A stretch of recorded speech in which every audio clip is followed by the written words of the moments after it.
Assalamualaikum warahmatullahi wabarakatuh. Let me to introduce myself. My name is Nurul Fitria. I'm from the 4th D class English Education Department, Student Islamic University of Sultan Syarif Hasim Riau. In this video, I have an assignment to explain the material in the metodologi pendidikan course.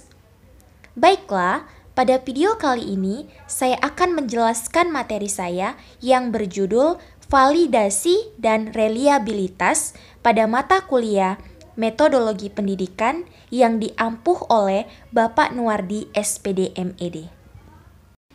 Baiklah, langsung saja kita masuk pada pembahasan yang pertama mengenai validitas. Metode kualitatif lebih tepat menggunakan istilah autentisitas daripada validitas. Mengapa demikian? Karena autentisitas lebih berarti atau lebih merujuk kepada deskripsi, keterangan, informasi yang adil dan jujur. Maka harus dijamin bahwa hasil yang diperoleh dan interpretasinya adalah tepat. Interpretasi harus berdasarkan informasi yang disampaikan oleh partisipan dan bukan karangan peneliti sendiri. Memvalidasi hasil penelitian berarti peneliti menentukan akurasi dan kredibilitas hasil melalui strategi yang tepat, seperti lewat member checking atau triangulasi.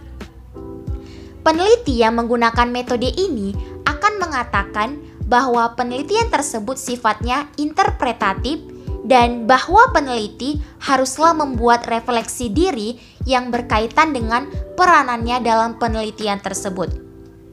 Nah, di sini ada beberapa teknik yang digunakan oleh metode kualitatif untuk menjamin akurasi dan kredibilitas hasil penelitiannya. Di antaranya yaitu triangulasi, member checking, dan auditing. Yang pertama ada triangulasi. Triangulasi data berarti menggunakan bermacam-macam data, menggunakan lebih dari satu teori, beberapa teknik analisa, dan melibatkan lebih banyak peneliti. Yang kedua ada member checking. Member checking berarti bahwa data hasil wawancara kemudian dikonfrontasikan kembali dengan partisipan atau pemberi informasi. Nah, partisipan harus membaca, mengoreksi atau memperkuat ringkasan hasil wawancara yang dibuat oleh peneliti. Dan yang terakhir ada auditing. Auditing menunjukkan peranan para ahli dalam memperkuat hasil penelitian. Jadi, auditing mengandaikan keterlibatan pihak luar dalam mengevaluasi atau mengkonfirmasi penelitian tersebut. Yang biasanya ditanyakan oleh auditor yaitu apakah hasil tersebut benar-benar bersifat alamiah dan bertumpu pada kondisi dan situasi di tempat? Apakah pengambilan kesimpulannya logis? Apakah temanya appropriate? Apakah strategi yang digunakan sungguh-sungguh meningkatkan kredibilitas? Nah, hal inilah yang menentukan validitas hasil penelitian. Selanjutnya ada bagan yang menghubungkan antara validasi dengan members checking, auditing, kredibilitas peneliti, dan triangulasi. Nah, berikutnya ada diketahui tentang kompetensi seorang peneliti kualitatif bahwa mereka harus memiliki kualifikasi di antaranya memiliki wawasan dan pengetahuan yang cukup atas masalah yang hendak diteliti, dan lebih baik lagi kalau peneliti memiliki pengalaman langsung atas gejala yang akan ditelusuri. Peneliti memiliki kemampuan untuk menjadikan hal-hal biasa sebagai topik penelitian. Berarti, peneliti harus benar-benar mengerti dan tanggap terhadap situasi kesehariannya dan mampu memberikan arti atas pengalamannya. Berikutnya ada peneliti harus memiliki kemampuan berkomunikasi dengan peserta sehingga dia dapat memperoleh informasi yang mendalam melalui wawancara atau percakapan resmi atau tidak resmi dengan para partisipan.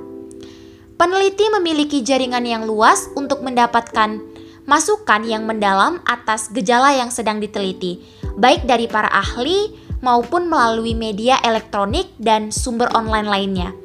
Itu berarti bahwa peneliti harus memiliki cukup referensi untuk studinya. Dan yang terakhir ada peneliti mampu membuat suatu laporan secara sistematis, jelas, lengkap dan rinci, serta mampu mengkomunikasikan hasil penelitiannya kepada masyarakat luas. Baiklah, kita masuk pada pembahasan yang kedua, yaitu reliabilitas. Reliabilitas menunjuk kepada tingkat konsistensi bila penelitian ini dilaksanakan oleh peneliti yang lain atau oleh peneliti yang sama tetapi tempatnya yang berbeda. Ada 3 macam jenis reliabilitas, yaitu quixotic reliability, diachronic reliability, dan synchronic reliability.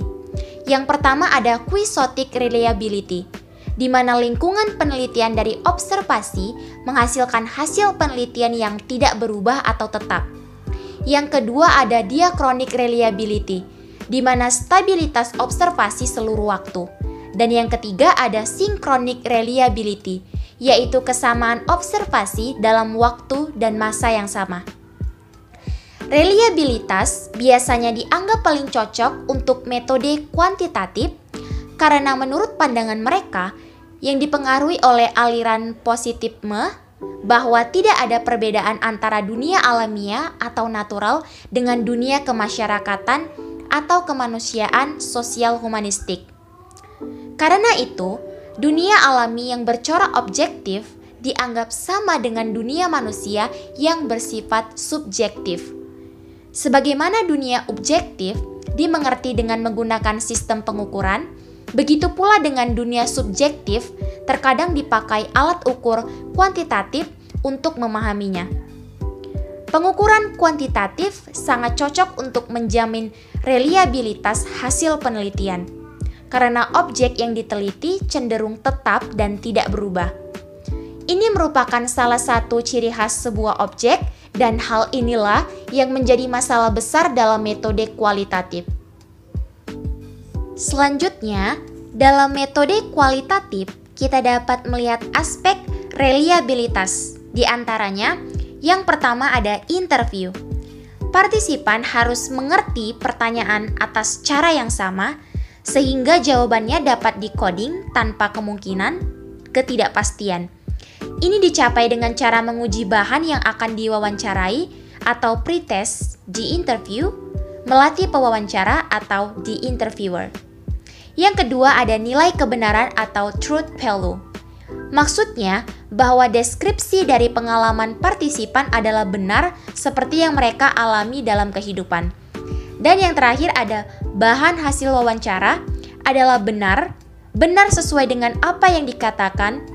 Hasil wawancara ini dapat dicek kebenarannya dengan mendengar kembali wawancara tersebut sehingga netralitas peneliti tetap dijaga. So, I think that's all from me. Thank you for your attention. I beg your pardon. And the end. Assalamualaikum warahmatullahi wabarakatuh.